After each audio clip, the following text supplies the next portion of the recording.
Hello, friends. Hello once again, everybody. This is the Improv and Magic Podcast, and I'm your host, LD Madera. As always, I hope you're doing well today, and maybe I can make your day a little bit better. As you all know, I've had the chance to talk to some amazing improv actors and magicians on this podcast. But today's a special episode because my guest is not an improv actor, he's not a magician, but he is someone I love and admire. He's the next big thing in Hollywood. He's my friend, Jose Prendes. Jose is a writer, director, and producer of various films that include The Monster Man, Corpses Are Forever, The Haunting of Whaley House, Mecha Shark vs. Mecha Shark, Unspeakable Horrors, The Plan 9 Conspiracy, The Legend of La Llorona, and The Headless Horseman. His latest film is called The Exorcists, which he wrote and directed with an amazing cast that includes Kayla Fields, Denise Duff, Victor Maranya, and Doug Bradley. In The Exorcist, Jose managed to do the impossible, shoot an entire movie in just 6 days. Jose Prendes is also an author, and his books include The Harbinger, Sharks of the Living Dead, Viewer Beware, the Goosebumps TV companion, the Are You Afraid of the Dark Campfire companion, Sharkcano, and Elementary My Dear Watson, The Outstanding Adventures of the Ancient Dragon. Jose has been my best friend for 30 years. Ever since we've known each other back in high school, I could tell that he was destined to do amazing things in the film world. Movies are in this man's DNA, and he has a strong passion and love for making films that people will enjoy and remember. In our conversation, we talk about how movies have always played a big role in his life, and he also shares very honestly his enjoyments and frustrations with becoming a director. I am proud to call this man my friend, and I am especially proud to share our conversation with you today. Please enjoy today's guest, Jose Prendes.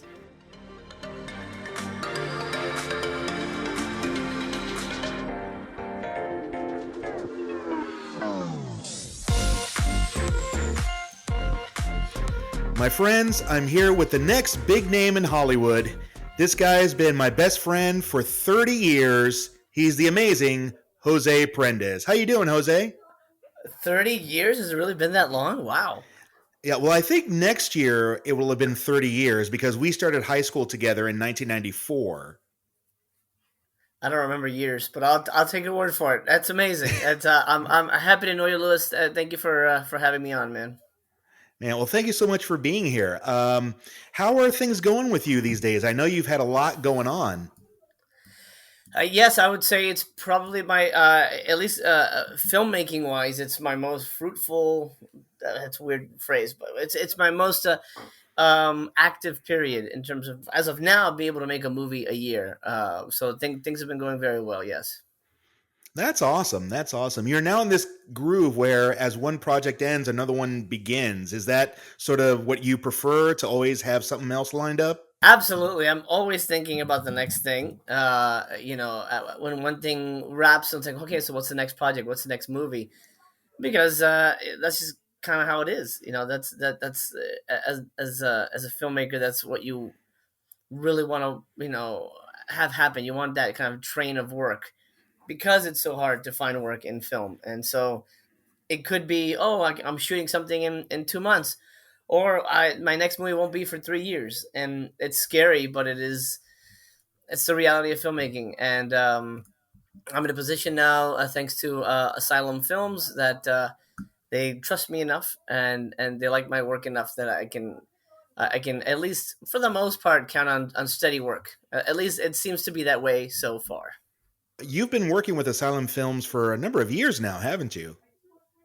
Yeah, they put out my second movie, which you're in, Corpses Are Forever, and got us a nice blockbuster release, which is super cool. Back in the day, good old blockbuster.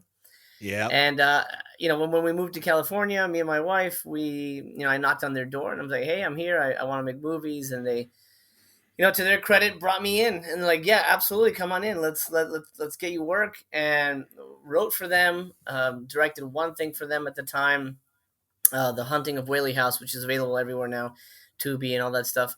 And then I sort of took some time off to do the Hollywood game, knock on all the studio doors, and I won a contest, and I made a couple other films outside of Asylum, and then just ended after the pandemic. I just kind of ended back at the Asylum because they never stopped making movies. They even through the pandemic they made 30 movies that year. Oh, So, wow.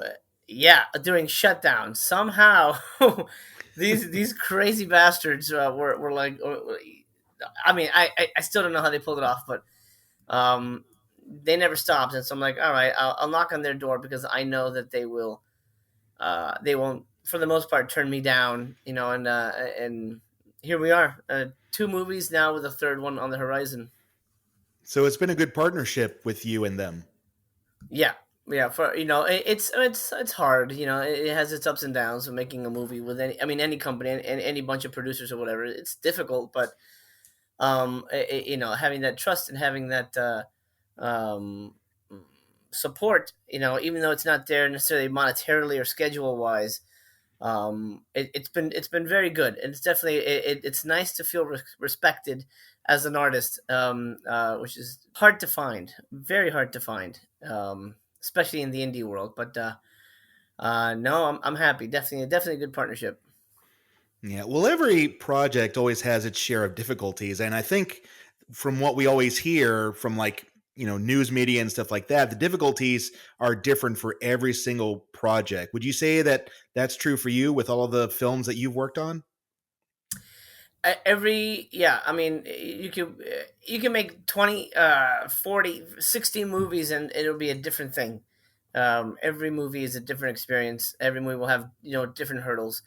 You can have amazing actors on one, and then the next film you have an actor who is just a heel, and you just hate them, and it's a pain to go to work every day, and they bring the movie down. Or you have crew members who are sabotaging the production.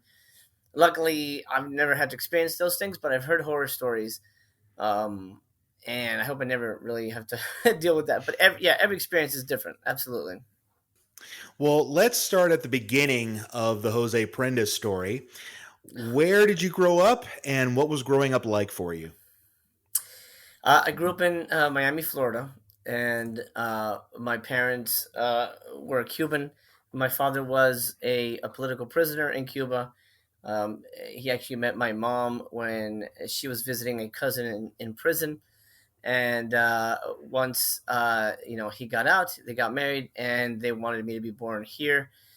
So they left Cuba as soon as possible. But I think due to some issues with visas and stuff, I was born in Venezuela. So I think I spent maybe 3 months there, and then the rest of my childhood was Miami.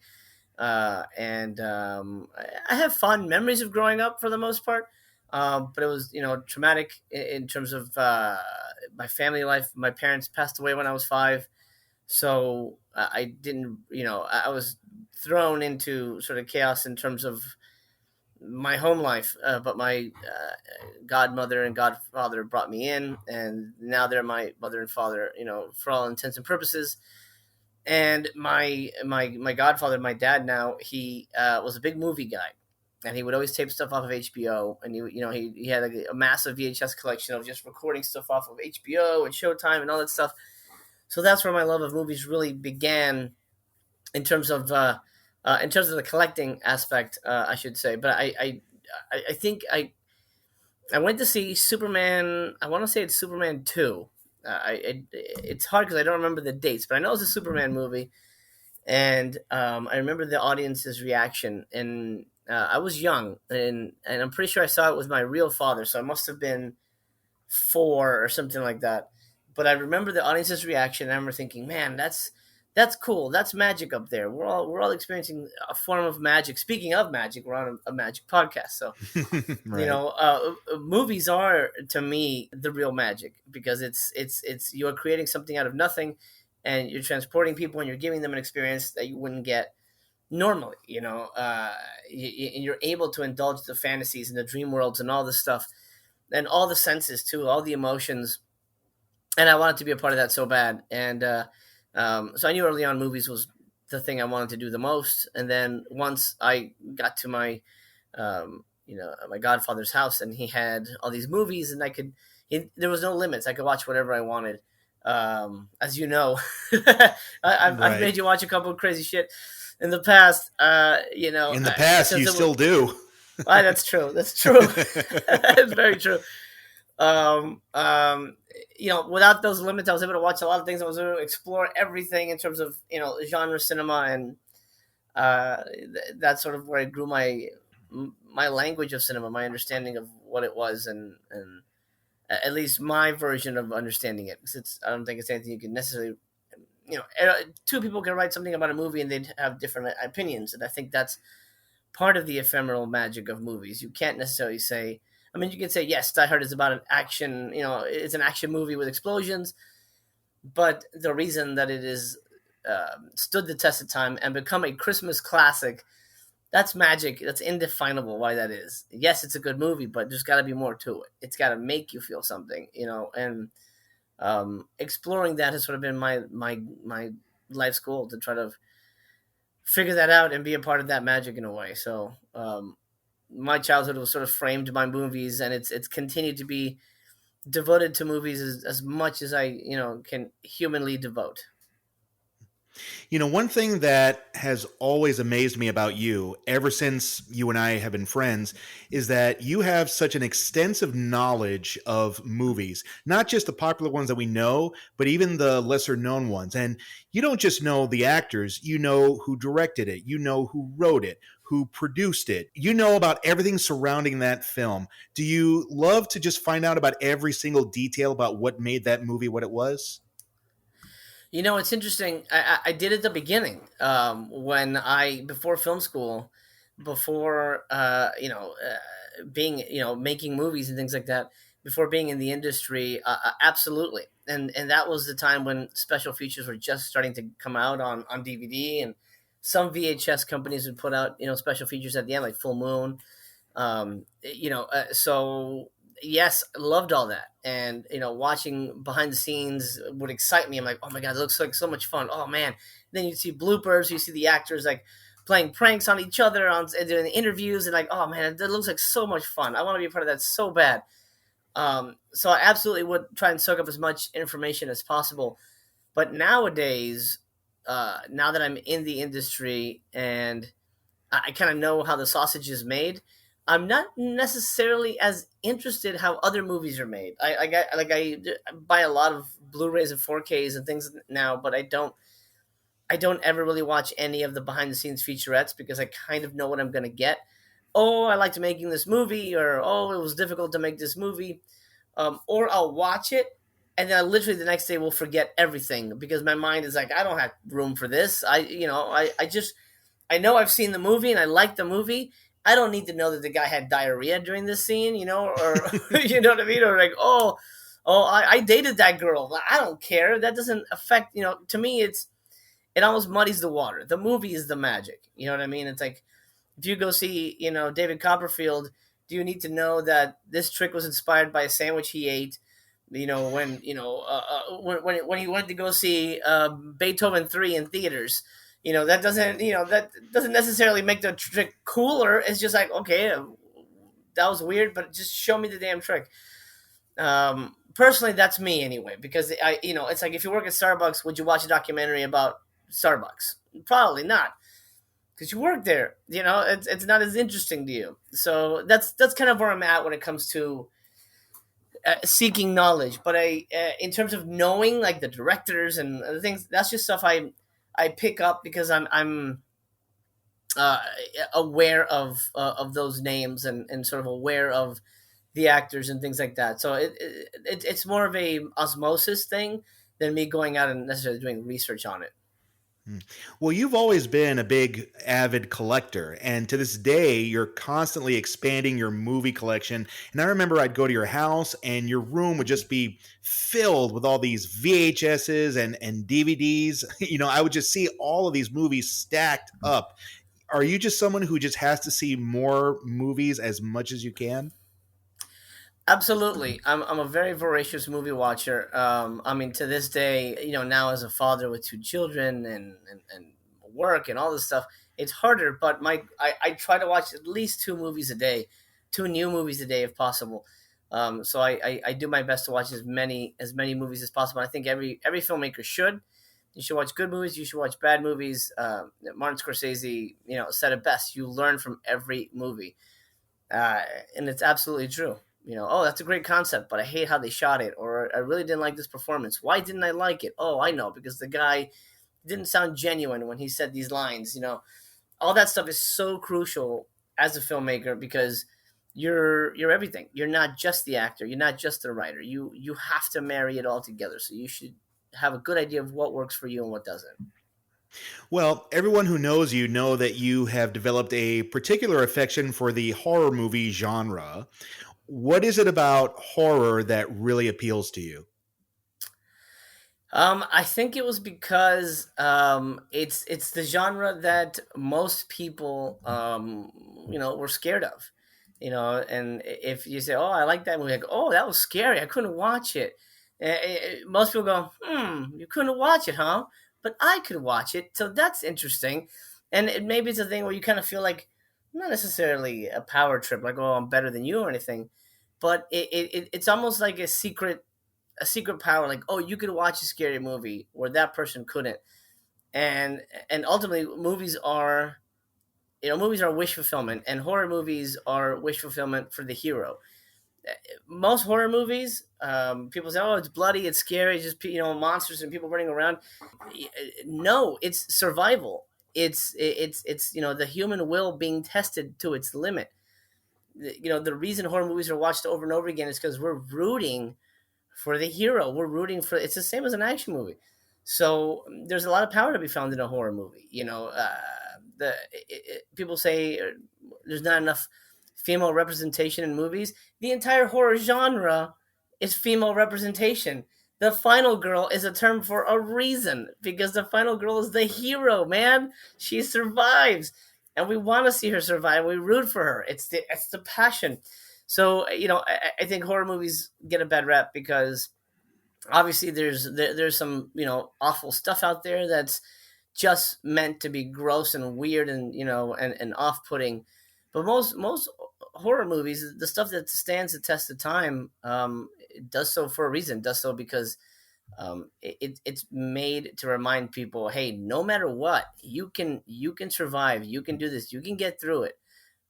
You just have to be tougher than the toughest thing you've ever experienced. And maybe that's Jason, maybe that's, I don't know, Jigsaw, but it's just a reminder for people that look, there's bad shit in the world, but as long as you don't give up on yourself, you can get through it. And I think that's kind of a beautiful message, and most people don't normally see that because they think it's just blood and boobs and people screaming, and fine, but you have to look under the surface. It is art for a reason, and that's lost on people sometimes.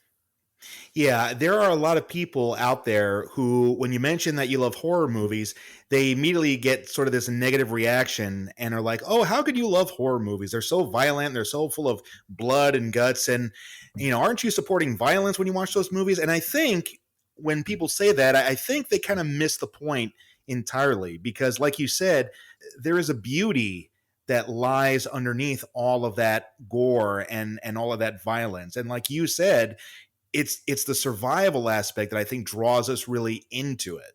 Yeah, it's most people who say that don't watch horror movies, and I'll tell you what, most of the horror actors I've met, pretty much all the horror actors I've met, like who've played monsters, are the nicest, sweetest, kindest people, the nicest, kindest, sweetest actors I've ever met. On the reverse, most comedians are complete assholes. Just and you hear it. Yeah, you hear about Ellen DeGeneres. You hear about all these people that are just they're so happy and nice on camera, but backstage off camera they're monsters, and you never really hear that about the movie monsters, because these people not only are genuine actors who know that they're putting on a mask, they're putting on a face, they're putting on a performance, and they're entertaining people. They're there to entertain you. But then when they take that off, they're the sweetest, kindest people. And I think maybe because they got to exorcise that on camera, and they got to sort of get out their demons. And you can speak to this as an actor. It's nice to be able to let the steam out in a crazy role, but then step away from it and kind of feel like, I feel better, kind of like a big exercise or something. Yeah. There's a lot of therapeutic qualities in being in a horror movie. Yes, very well said. Yeah. There are a lot of horror movies nowadays where, like you mentioned, that there's really no survival aspect. It's just to be shocking. It's just, organs popping out and stuff like that. There's a lot more of that lately, mostly in the independent circuit, I think. Do you think that kind of harms the genre in a way? No, I mean, horror fans are very smart. Believe it or not, they're very aware of what's genuine and what isn't. Sure, there's a lot of gore movies out there, whatever, but I think and they have their audience or whatever. But the stuff that stands the test of time is the stuff that genuinely makes an impact. And honestly, all that gore and violence, those kind of movies don't really find a big audience anyway. So I wouldn't necessarily think it hurts movies, horror in general.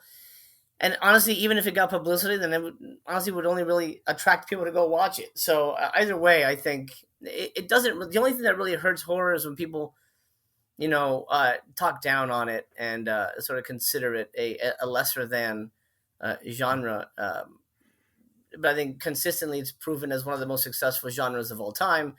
All of the fantasy ones, yes, the drama movies win Oscars, but I can't tell you the name of last year's Oscar winner or the one before that. Nobody remembers those.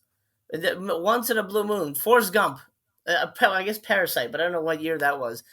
But it's nobody really remembers the Oscar movies, but you remember Scream. You remember those movies that necessarily made an impact, and it's usually the genre movies that leave a lasting impression at the end of the day. I've always been curious, why is it that horror movies don't really make it to the Oscars? Why is it always the tear-jerker dramas that make it to the Oscars and never a horror movie? It's a good question. The last, real horror movie, and I wouldn't even really call it a horror movie. I think it's a stretch, but what people consider a horror movie was Silence of the Lambs, and that ended up winning. But Silence is considered a horror movie. I think mainly it's because it's sort of thought less of. I think if there was a horror movie that ended up making $1 billion, then potentially it would make an impact at the Oscars. But it's just one of those things. Even if it's got an amazing knockout performance by an actor, it's those are rare, but every once in a while maybe you get an actor nomination in the Golden Globes and things like that. But the Oscars are kind of hoity-toity, and it's going to become even more difficult now with the Oscars with their new rules. I don't know if that went into effect yet, but yeah, it's a whole other thing. Yeah. So the short answer is follow the money. Yeah. Which horror movie would you say is the horror movie that you love the most?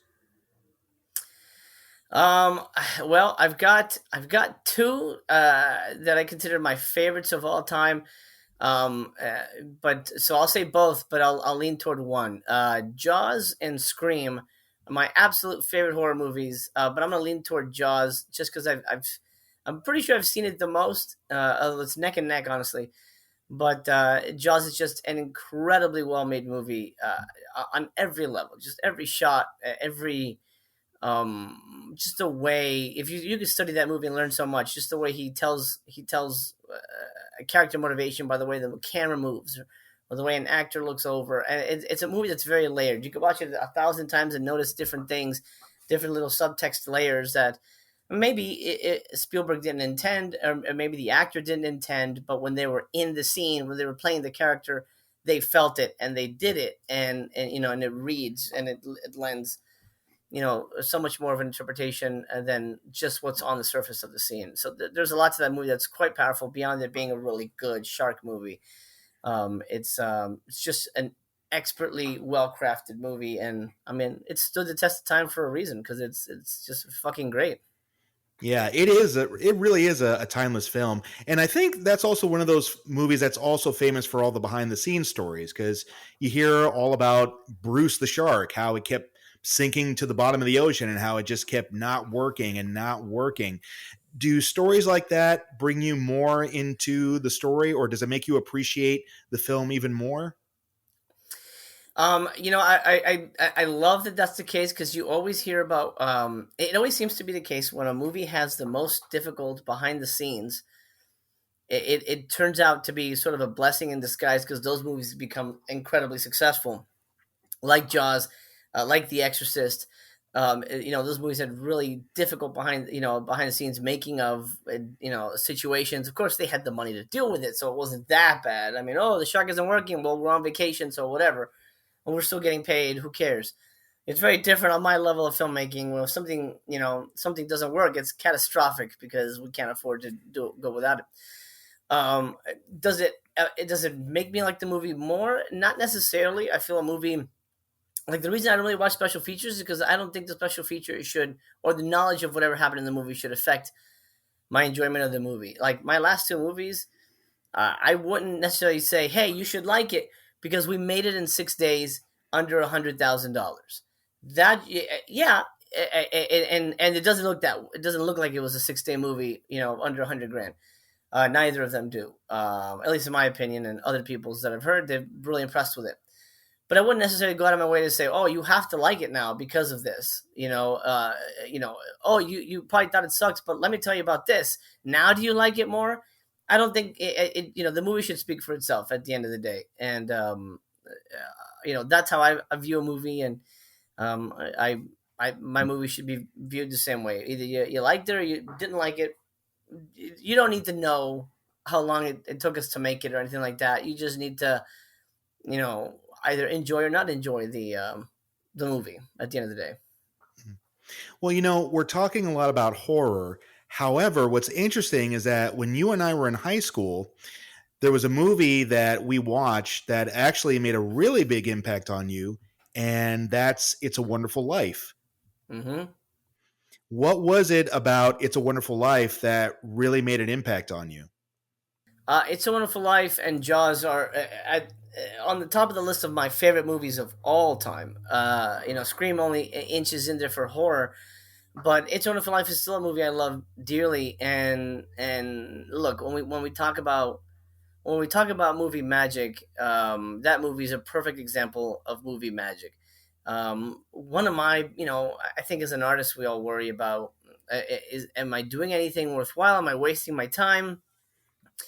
Not that we necessarily all want to be, Spielbergs or, make a massive impression. And, God knows you're not going to make any money in this business really, unless, you're at a different level. And even then you probably aren't making consistent work anyway. Uh, but as an artist, you wonder, is when I'm gone, is anyone going to remember? Am I doing anything that's going to make a difference in the world? Regardless of what you believe or you don't believe, or where you go after you die, you do wonder what is your purpose? What do you leave behind? What is your legacy? For example, and It's a Wonderful Life answers that movie in such a beautiful way. And I feel like this is maybe a handful of movies that were meant to be made. And It's a Wonderful Life is a movie that was just meant to be made. And for example, that's another movie that had a very difficult production. And when it came out in theaters, it bombed. It made like almost no money. Oh, I didn't know And that. yeah, no, it was a major bomb. It almost killed Frank Capra's career.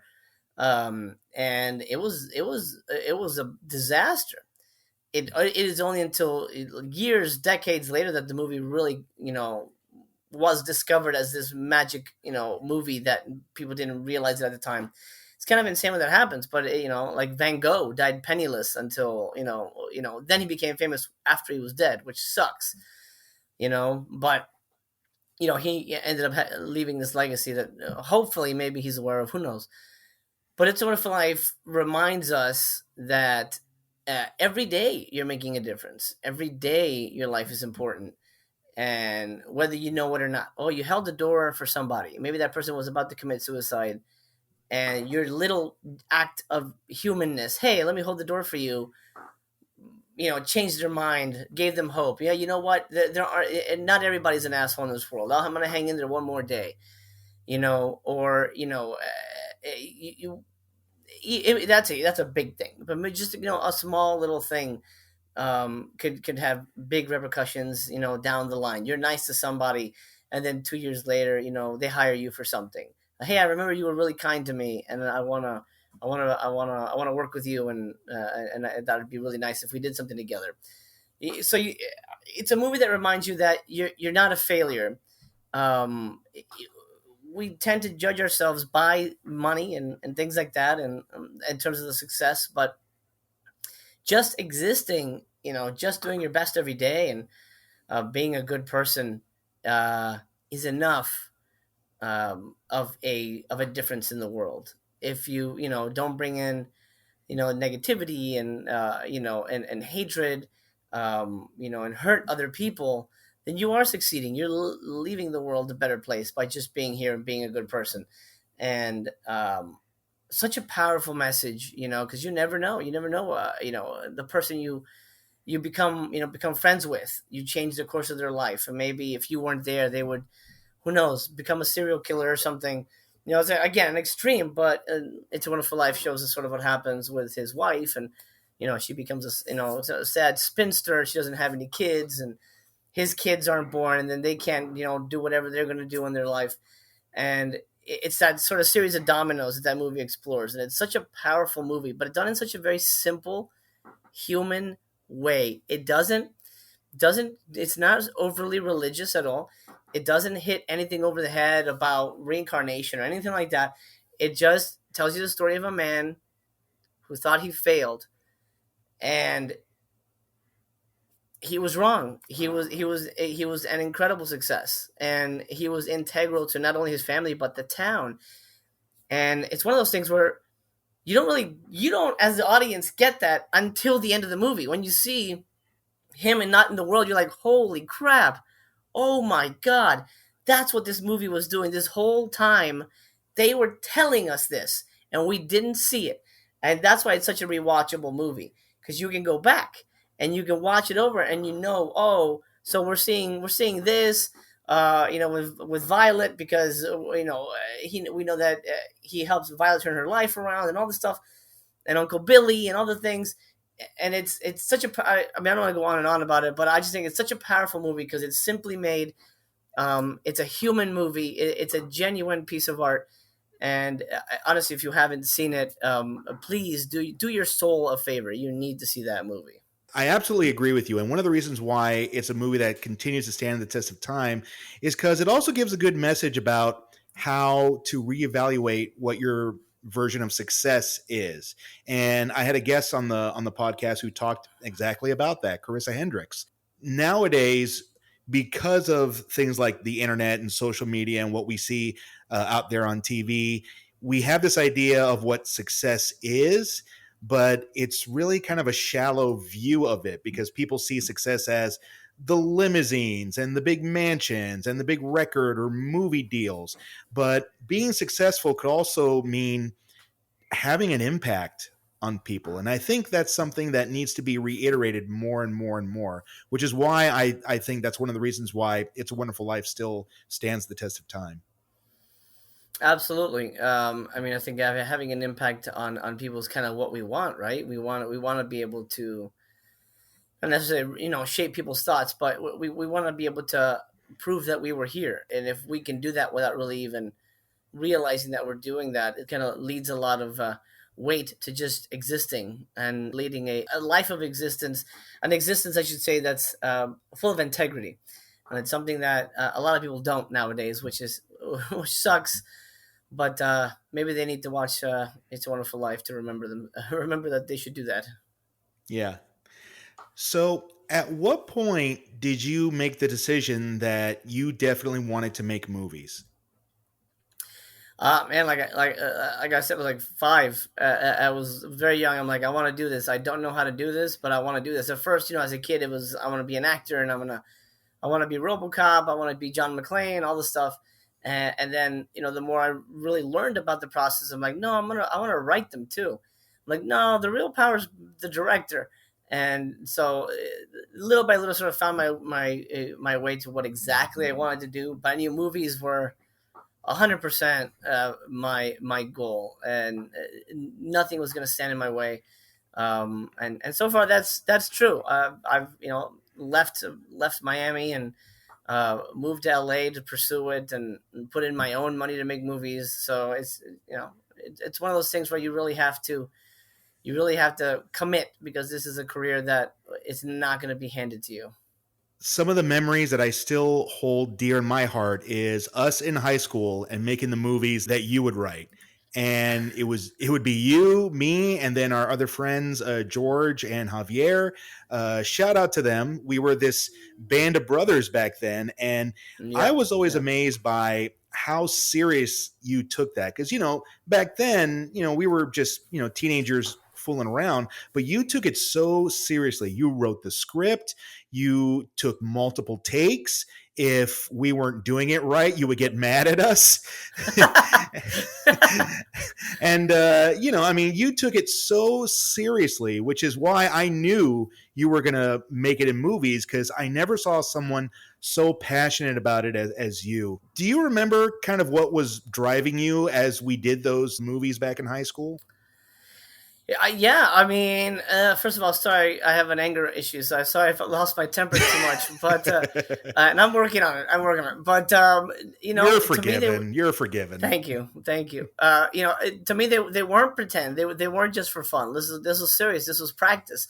I mean, I knew I wasn't going to release these in theaters, but I knew that they were practice, and I wanted to get it as good as possible to to right on the money as I could with what we had, which was at the time unprofessional actors and unprofessional writer director who didn't really know what was going on, but trying to figure out, oh, this is a cool shot, oh, this is a good angle, oh, this is what's meant. I didn't know all the terms and the lingo until I went to film school, but like, oh, this shot looks weird. Oh, I see you. They're both looking the same way, so I have to aim the camera on this side and. So all that stuff, I mean, you have to practice. It's crucial to practice, and so you guys were my paint set, for lack of a better word. Yeah, and what was cool was it wasn't all horror movies. I mean, you experimented with different types of movies. We did action movies. We did a drama, and I remember that drama was called "The Sun Is Always the Sun" because you misspelled the title, so you had to change it. And there was also a Christmas movie that we did, which was kind of like your version of "It's a Wonderful Life." Vaguely, I remember I was an angel for some reason, but it was cool how Yeah. you just experimented with so many different things. You didn't just pigeonhole yourself into one genre. Yeah, I mean, it really, it depends when you're right now. I'm sort of in the horror genre only because it's sort of like starting to make a name there, and it's easier to get work doing horror movies. But I love all kinds of movies. I think every filmmaker should watch all kinds of films whenever possible. I try to change it up as much as possible. The movies I watch, I just watched a Hong Kong movie called Magic Crystal, but now I'm watching The Life of Louis Pasteur with Paul Muni, which is a movie from 1940 something. It's a black and white biopic of Emile Zola, the writer. So it's very different from a goofy Hong Kong action comedy. But I think it's important to watch all kinds of different movies. And yeah, we experimented, but the most fun stuff was the action stuff and the horror stuff, because then we could have a little more kind of goofy fun with it. Mhm. And every year for your birthday party was the same thing. You held an award show for all the movies we did that year. Yep, good times. And you won. Yeah. I think you won a couple of Best Actor awards, sir. I remember only winning Best Supporting Actor, Oh, or really? maybe I'm wrong. I don't remember either. But in my mind, you were a winner, man. So, where did you go to film school? In Miami, there was I don't want to call it a trade school, but it was like a 2-year associate's program at a school that doesn't exist anymore called International Fine Arts College. And it was the only place I found nearby because I didn't want to go to college. Honestly, I was like, I'm not gonna need college. I just need to start making movies. I'm done. I hate school. I just want to make movies. That's all I want to do. But my parents were like, oh, you should go to college. It's good to have a degree. Blah blah blah. And I was like, all right, I'll do a 2-year associate's program somewhere just to say I have a degree and then I can get some knowledge on filmmaking and whatever. So I went there for 2 years and got the program. I got to shoot on 16 millimeter and make a whole bunch of little fun short films there um, and met a couple of really great crew people that went on to help me on my first film, which I shot on 35 millimeter, which is now a rarity. And we're shooting on 35. I mean, it's a rarity. But yeah, film school was fine. I mean, it was there were things in it that I didn't love. A couple of teachers I didn't jive with, which is weird because you would think every film school person should be cool, but I feel like I don't know. There was a weird energy at the school. But I was there 2 years and I was out and I learned the lingo. If anybody asked me, do you need film school to be a filmmaker? I would say no, absolutely you do not. Go make a movie instead. No one's gonna look at your resume and go, where did you go to school? No one asks that. No one gives a crap. It's just, what experience do you have? Oh, have you been on a film set? Have you made a movie? That kind of stuff. Have you written scripts? If you want to be a writer, write scripts. Write. I started writing in high school. I never stopped. That's all you have to do to really knock on the door in Hollywood. No one cares where you went to school, honestly. So you were just kind of going through the motions when you got that associate's degree. Basically, yeah. And so then after that, you made your first film, which was, if I remember correctly, The Monster Man. Yep. Which just got released on Blu-ray, right? It will be. It's coming out. It's a re-release. It was originally released on DVD back in the day, and we're getting a Blu-ray release hopefully at the end of the year. And I'm excited to revisit that one. That was a lot of fun. That was literally out of film school. Again, just me and some friends and a video camera, and we went out and made some crazy shit. You got to work with Conrad Brooks on that film. Yes, an amazing actor from back in the day. He appeared in a lot of Ed Wood movies, and I love Conrad. I miss him dearly. He passed away a few years ago, and he was not the best actor, but he was a genuine human being, and he loved making movies so much and that it was infectious, and that's why he made so many. He just really loved it. He was really fun to work with, and he became a friend and somebody that I worked with technically twice because he appears in my next one, but it was a short film that I sort of repurposed for the movie. But he's great, and I miss him dearly. When you were working with Conrad Brooks on that first film, what were some things that you were learning as you were going through that process with him? In terms of working with him in particular, or working with actors? In general. It's every actor's different. Every actor approaches the material different. So I kind of learned how to direct them. I mean, again, this is really, working with professional actors. I also had Denise Duff on there, who was, she'd been in soap operas and a whole bunch of movies and other stuff. So these are professional actors that have been on, $1 million sets. and here they are in my movie that was maybe $2,000, and it would have been awful if they didn't give a shit. If they were awful, mean people, and they just kind of turned their nose up at it. But they were very much team players, and they wanted to come to play. And again, they love to make movies, and um, for me, it was just sort of learning how do I get the performance I want from him, or anybody, and not do it in a way where, no, just say it exactly like I'm saying it right now. Blah blah blah blah blah. Line readings. Nobody wants line readings, and so I try to not do that. But I do write in a certain cadence.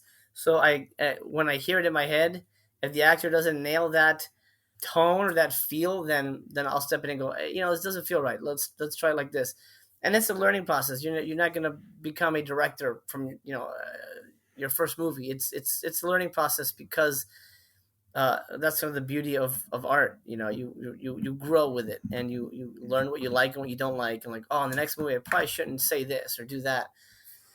But every movie is a learning experience, which is kind of what I love about it, but also what leads to the instability of it. And you can't necessarily predict what will happen. Like this career, you can't predict a steady paycheck, because they're almost non-existent. Do you feel like you have to really make sure that you're directing the actors, or do you prefer to just kind of give them the lines and step out of their way? I don't like to mess too much with it, because you hire an actor, you trust that they're going to bring themselves to it, and that what you liked in an audition. What I've done in the past recently, um, for my last two films, I like to have a read through, and like to at least sit with the actor and talk about the character in general. Like, okay, so this is who I see you as. This is what the character does. This is what the character is kind of feeling. When they say this, they're not necessarily saying that. They're thinking blah blah blah blah blah. So all this subtextual material that needs to be explained, so that the actor is sort of on the same playing field. But for the most part, if they nail it without me correcting, like, great, I'm moving on. You got it. That's exactly what it is. And I would much prefer them to feel genuine, and not feel like they're being affected by notes, in terms of like, oh no, say this a little higher, say this part in a British accent, but this part, in Spanish. I not that would ever happen, but who knows. But I don't like to micromanage the performance too much, because I feel like it weakens it, and the actor gets self conscious about, oh, this is exactly what he wants. I don't know if this is what he wants. So I tell them, we'll have this brief discussion. We'll do a table read. I'll explain what the lines mean. If you have a question about, like, well, why would he say this, or why would he say that, or whatever, there's usually, if you write it right, then every line means something, or has a benefit to the overall story. And then I like to let them fly and just go, you go, and if it sucks, I'll tell you it sucks. But if you don't hear from me, then you're doing good. So that's kind of how I like to approach it. Well, your next film after Monster Man was something very special for you, and I got to be with you on this journey, and that was, of course, Corpses Are Forever. Yep. That is shot on 35, and my biggest movie, actually my biggest movie ever, really, to date, in terms of shooting days and budget. Well, maybe not budget, but definitely shooting days. We had 17. That's the longest amount of shooting days I've ever had. And all at night too. And all at night. That's sort of been these last two, man, have been all at night too. It's exhausting, but it's tough. I mean, you make a horror movie, you kind of have to shoot at night, Yeah. Well, in your defense, not to give too much away, but the whole world is kind of like in darkness, so you kind of had to shoot at night. Yeah, I mean, I did write it, so I could have changed it to like sunny day at the beach with bikini girls, but we never got to make that sequel. That would have been the bikini one. But this was basically Night of the Living Dead meets James Bond, and not only did you write it and direct it, but you also starred in it as well. Yep. Again, one of those things where like, oh, I want to do it all, and it was also a cost saving thing. And like, well, what if we hire a main actor or whatever? And I had heard horror stories of like their lead actor not showing up, and then the movie screwed. So I'm like, fuck it, I want to be there every day, so I'll be the lead actor. And I'm a James Bond fan, so it was fun to sort of indulge in that, the James Bond aesthetic, and I certainly had fun making it, but it was like every movie's stressful. But I think the working with you finally on a movie, and having put you through the ringer, that was a lot of fun to have you on set like that. And I met my wife on another shoot, but she helped on this as well as my assistant director. And there's a lot of good memories for this movie. I think that the mark of a successful movie is if you walk away with some really positive memories, despite how hard it may have been to make. I basically played the monster double for Conrad Brooks, and I remember and you were a soldier, and I was a soldier, so I had two roles in that film. Mm-hmm. But the monster role is the one I remember the most, obviously. But I remember you found a makeup artist who actually put me through the whole process of putting plaster on my face and that whole thing and making it look like a monsterized Conrad Brooks. And Mm-hmm. I remember actually being on set and that whole thing of having that huge, heavy makeup. I mean, it was heavy and it was hot too. And you had like two people with fans like surrounding me. And of course, I'm sitting there with all this makeup and I'm waiting and waiting and waiting and waiting. But I couldn't get mad, because it was just part of the process. Yeah, it's tough. I mean, it's funny because you had an experience that not a lot of actors have, but you've been a monster in a movie. So, like, I just worked with Doug Bradley. He's Pinhead, and so he talks about having to wear the makeup and just kind of sitting around for hours until they need him for one shot, and they're like, okay, you're done for the day. So it seems to happen to every monster actor that is in makeup, that they have that same kind of okay, hurry up, get him into costume. It takes 4 hours, and then they're just sitting around until they're needed. It's funny, but it's almost every horror actor I've talked to has a story like that. Yeah, I mean, again, I can't really get pissed off at that, because that's just part of the movie magic. Corpses Are Forever was definitely a big film for you, like you said. It was the longest shoot you've ever done, and there was a lot of moving parts to it. What were some things that you took away from that experience?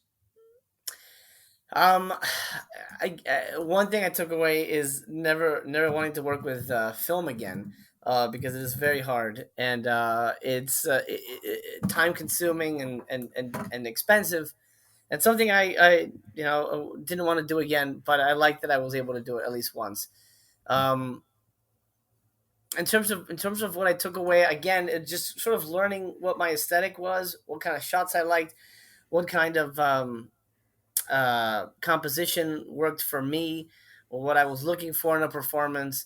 You always kind of want to soak that up, because like I said, you'll learn as you go. And it was really my first movie in a sense, because Monster Man was a shot on video movie with friends, but here was a movie with I had a DP, I had a gaffer, I had grips, I had PAs, and we had lights and dolly tracks, and professional actors. I mean, I had professional actors on Monster, but you know what I mean. It was a bigger, more full-blooded movie than my first thing. So it's a learning experience. But honestly, all you have to know, even going into your first movie, you just have to have the confidence that your vision is the most important thing. I think every filmmaker should have a vision. Is kind of weird, but at least an idea of what their movie is, so that when you're on set, everyone turns to you. Everybody turns to you. They're gonna ask you, what color tie do you like? Do you like the brown coat? Do you like the blue coat? Is this too much light? Is this too much makeup? Do they look like a horror?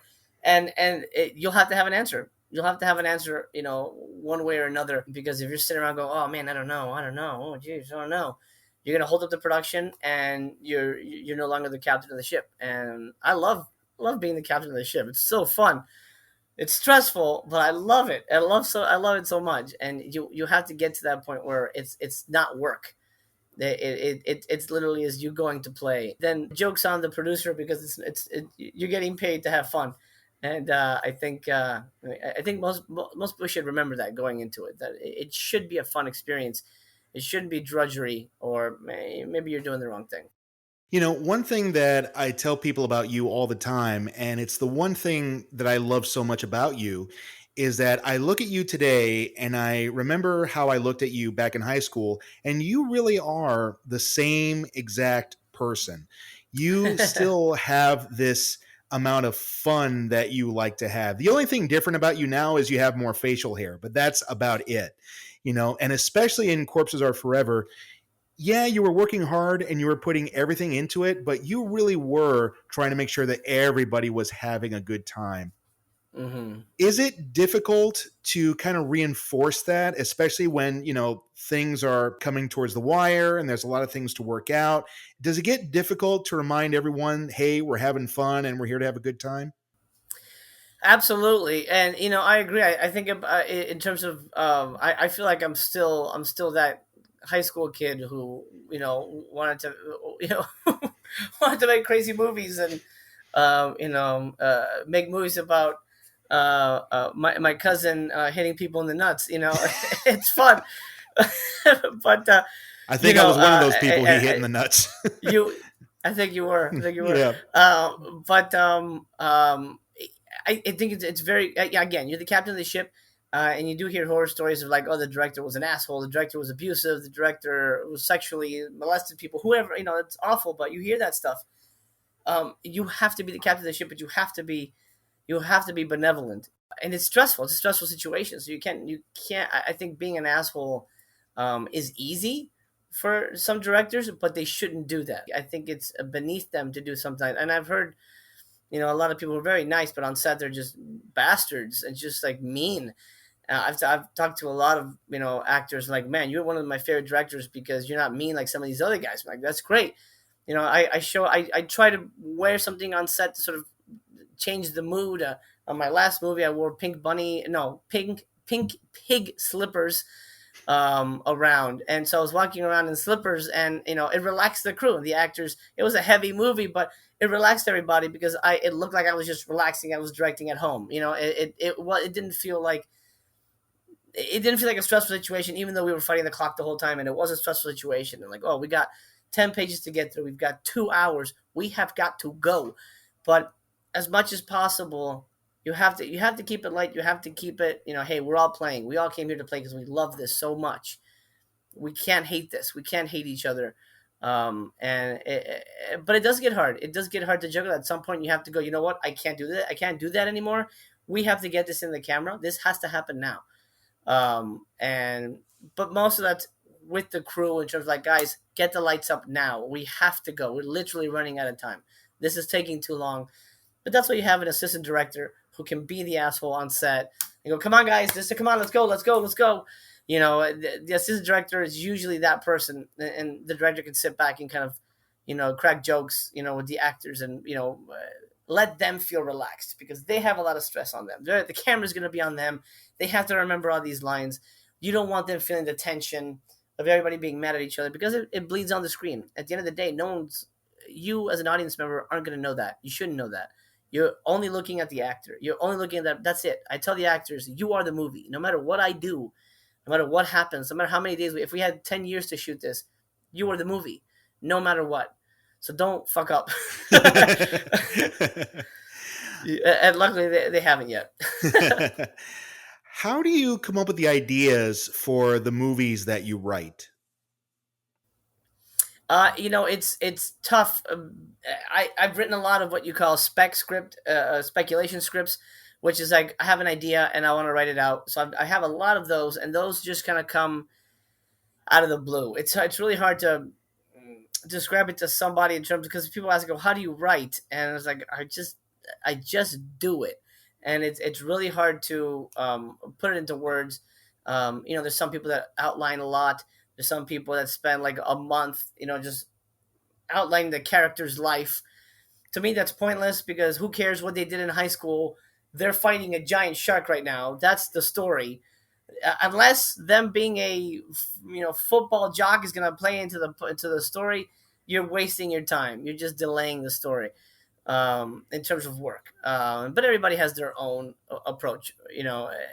I like to do an outline of the scenes in order. So like scene one is this, scene two is that, blah blah blah, and then I'll go from there and start writing. And then I like to let the characters talk for the most part. Once I've connected with the material, then it flows. But in terms of the ideas, they just come to you when they're ready. And then the last two movies I've made have been commissions from the production company. Like, oh, we want a Headless Horseman movie. Oh, we want an Exorcists movie. Okay, and then I work with the development team over at Asylum to figure out what exactly is the movie that I want to make and what exactly is the movie that Asylum wants to see, and then we meet in the middle, and then movie magic happens. When you moved to Los Angeles, and I don't remember what year that was, but when you and your wife moved to Los Angeles, what was the trajectory that you had planned for yourself? You always expect the best. You always expect to move to LA, sell a spec script, get an agent, blah blah blah. But it rarely happens that way. And then there's some people who live in Timbuktu and win a screenplay contest, and then they get their TV spec, greenlit, and then now they have a TV show and they have to move to LA. So everybody's journey is different, for better or worse. I was hoping to get an agent and start making big features, and my dream was to be like the next John Carpenter and make movies like Halloween and Escape from New York and things like that. But the reality is there's only one John Carpenter, and his journey is not my journey. And I've met with agents, I met with managers, I met with studios.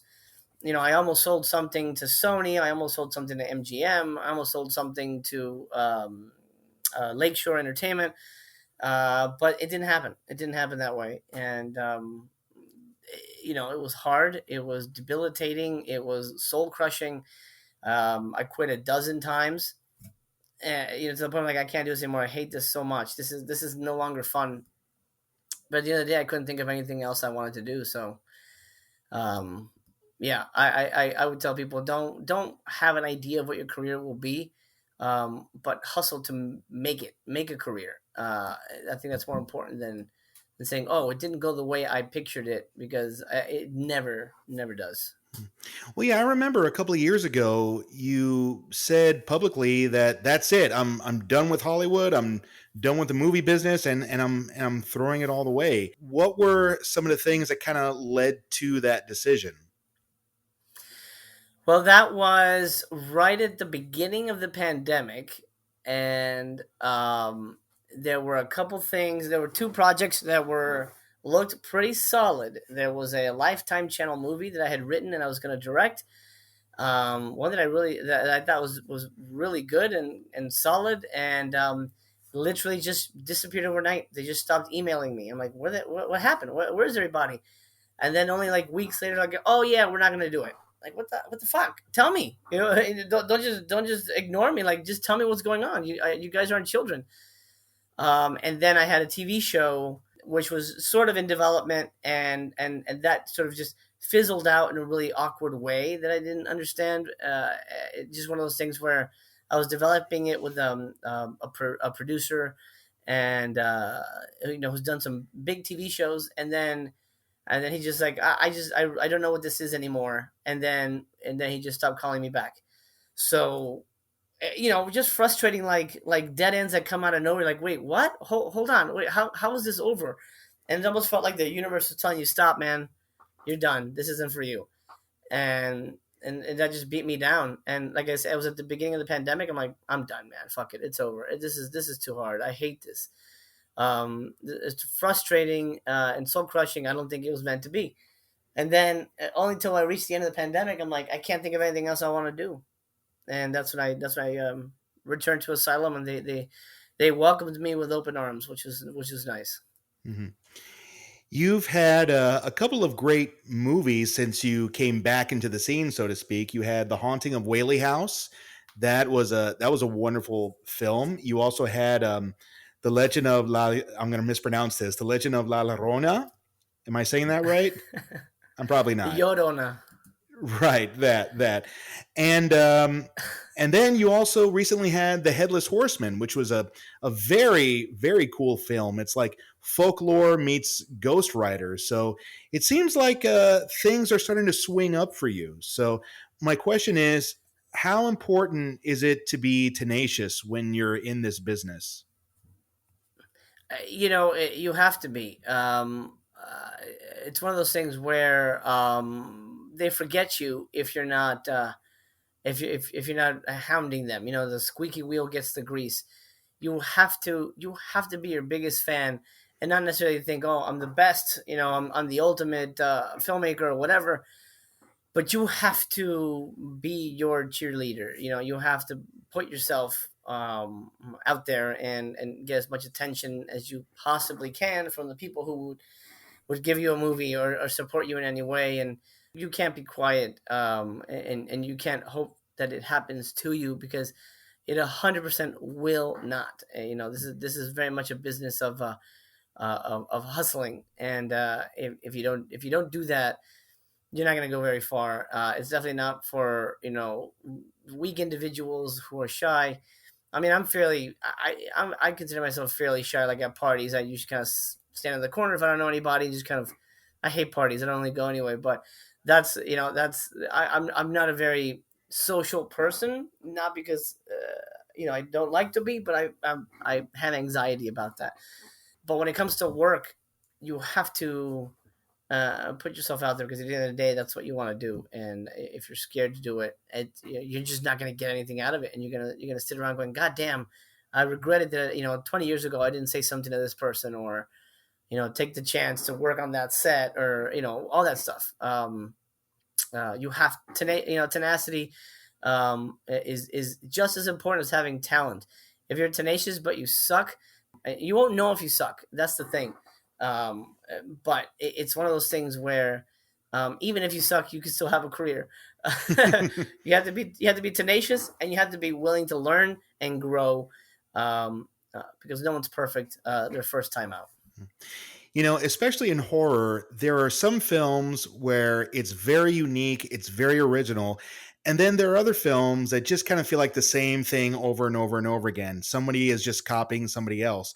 When you're working on a film, how do you make sure that that film feels like Jose and nobody else? Well, that goes back to what I suggested. You watch a lot of movies. You watch as many movies. Whenever I made an Exorcist movie, and I tried to watch as many Exorcist movies, not just Exorcist 1 and 2, but as many different Exorcist movies as possible, as many budget levels as possible, so you know the genre and you know what people have done, and you don't copy it. And you go, oh, I like this concept, but I don't like how they did this, so maybe I'll use it and tweak it around and do that.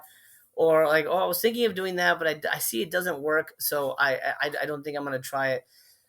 So you just have to absorb as much of similar material as you can get your hands on, and then do your best to interpret it. I think every creator will essentially put their own stamp on it, because I think everyone does have a flavor creatively, and you make it your own just by writing it, just by being a part of it.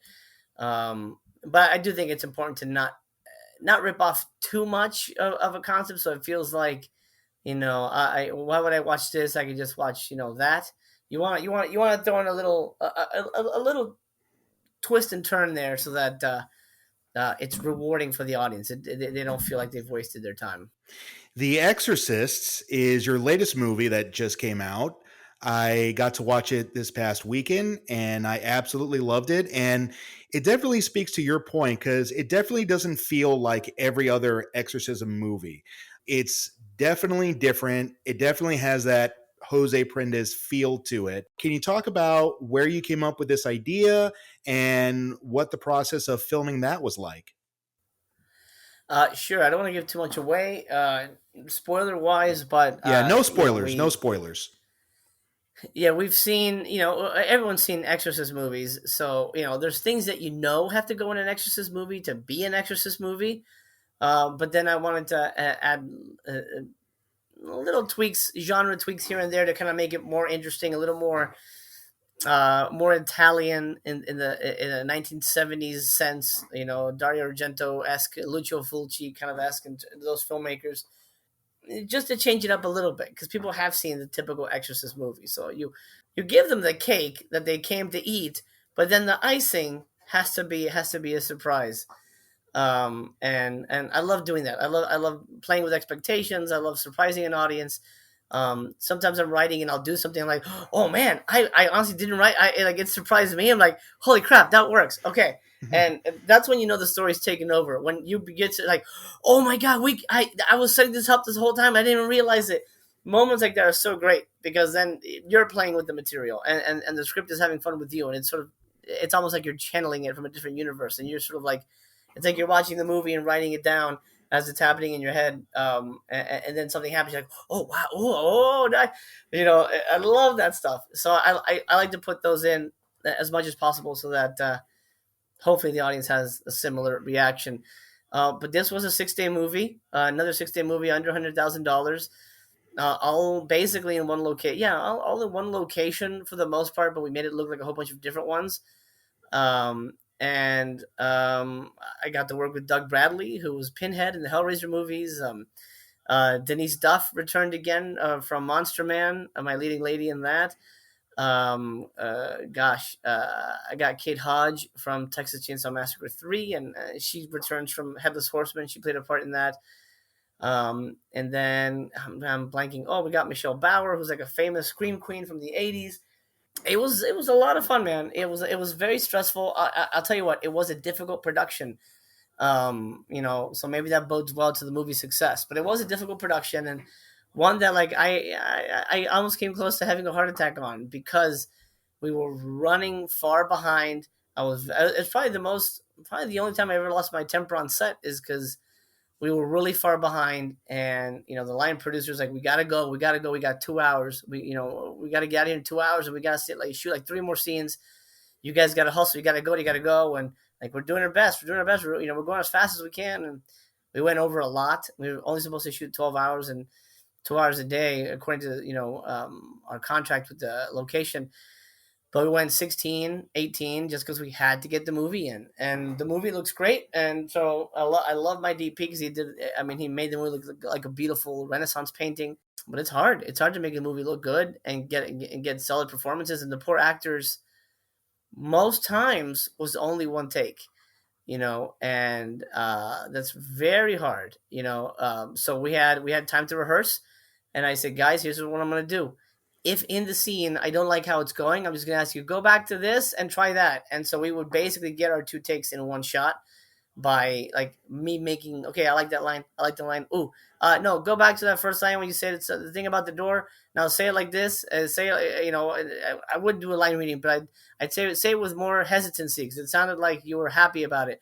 And then the actor would get it. Okay, moving on, continue. And so we would tweak in the shot, but we wouldn't be able to, do the whole scene. Cut. Okay, let's talk about it. Okay, so do this. Okay, guys, let's set up for a 2. It had to be very quick because we couldn't sit around. It's exhausting. It's exhausting for the crew. It's exhausting for the actors. But at the end of the day, everybody just wanted to make a good movie, and that's what you need. You need a team of people who really give a shit, really want to make a good movie, and they'll do that no matter what. And luckily, I was surrounded by a whole bunch of people who gave a shit, and that saved the movie because you have maybe a couple bad apples. It could spoil the whole thing, and luckily we were for the most part we all survived unscathed. You mentioned that you got to work with Douglas Bradley and Denise Duff came back, and you've had the opportunity to work with people who you not only admire, but you were also a big fan of. What is it like to get to work with these people who you grew up really liking a whole lot, and now they get to work under you? What's that feeling like? Oh man, it's insane because you don't want to like geek out too much. Like, oh my god, you're Pinhead, that's cool. You can have that moment, but at the end of the day, you're the captain of the ship, and you can't be a goofball that's like, okay, cut. All right, could you sign this for me real quick? You have your game face on, and you have to be as professional as possible. And at the end of the day, they're a professional, and you're a professional. And while they may have made more movies, they may have had bigger experiences and whatever, have more money and more fame or whatever. At the end of the day, they're an actor, and you're a director, and um, if you show weakness, then they sometimes they won't listen or they won't give a shit.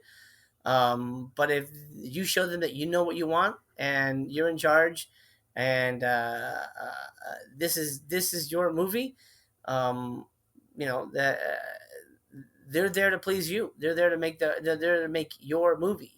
So it's you kind of have to disconnect from the fanboy thing. But absolutely, it's amazing to be working with people that you appreciate. Their other cinematic works. It's incredible. I mean, it's an incredible thing to be considered worthy enough to be a part of their filmography, if you were.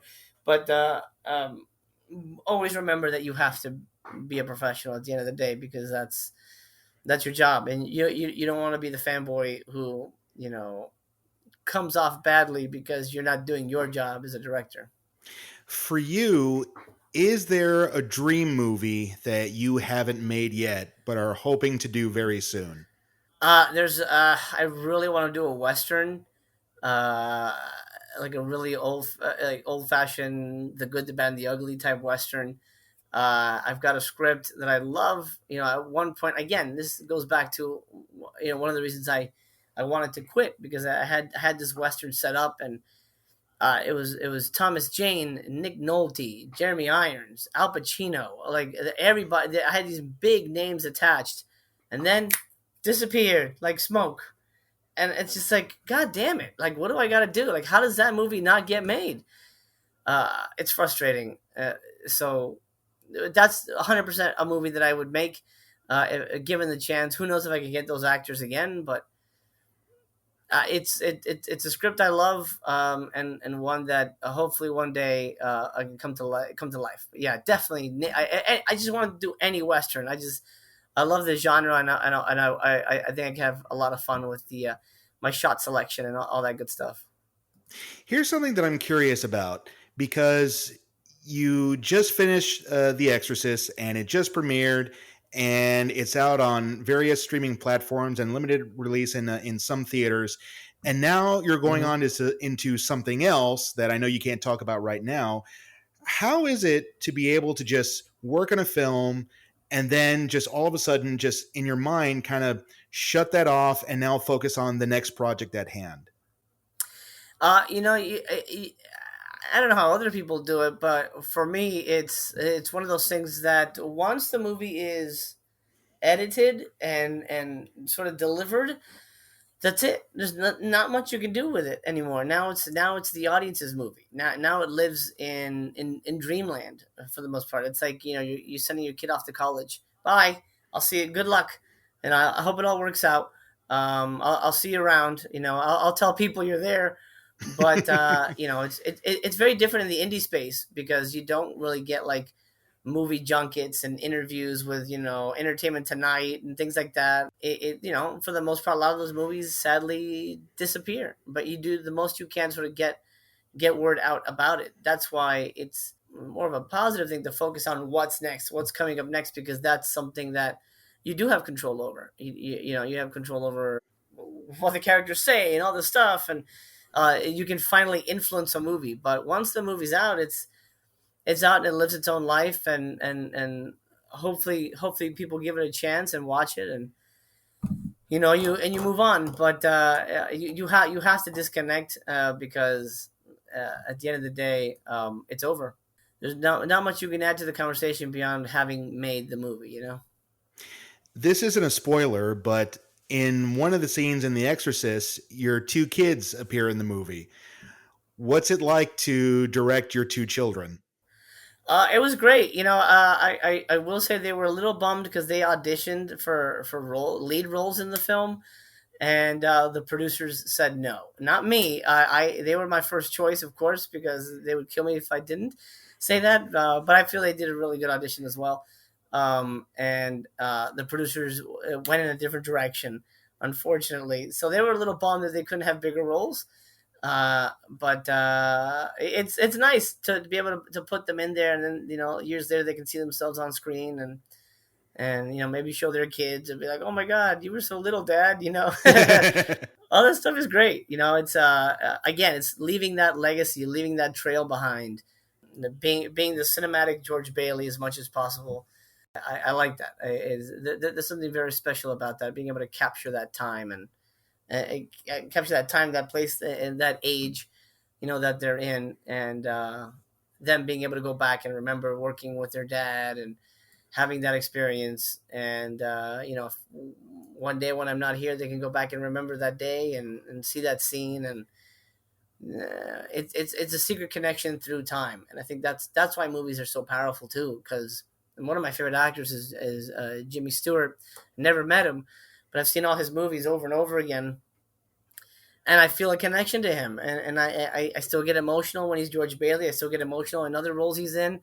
I just think he's a really genuine human being in everything he does. He's done a lot of westerns too, and he's just an incredible actor.